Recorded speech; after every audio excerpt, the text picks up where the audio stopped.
আসসালামু আলাইকুম রহমতুল্লাহি বারাকাতুহু। আজকে আমরা জানব কোরআনের ছোট ছোরা সূরা ইখলাস, ফালাক আর নাসের 5টি মহৎ ফজিলত।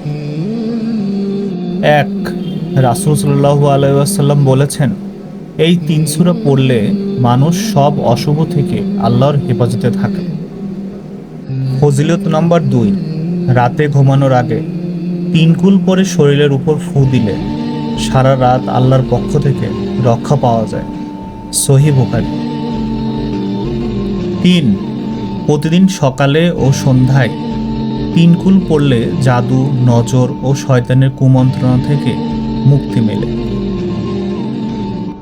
ফজিলত নাম্বার 4, সূরা ইখলাস 3 বার পড়লে পুরা কোরআন একবার পড়ার সওয়াব পাওয়া যায়।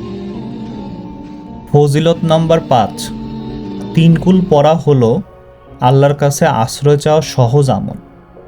দুনিয়া ও আখিরাত দুই দিকেই উপকার পাওয়া যায় ইনশাআল্লাহ। 3 কুল হলো আমাদের রক্ষা কবচ, তাই আমাদের উচিত প্রতিদিন সকাল সন্ধ্যায় এবং রাতে ঘুমানোর আগে 3 কুল পড়ে নেওয়া। আল্লাহ আমাদের সবাইকে হেফাজত করুন, আমিন।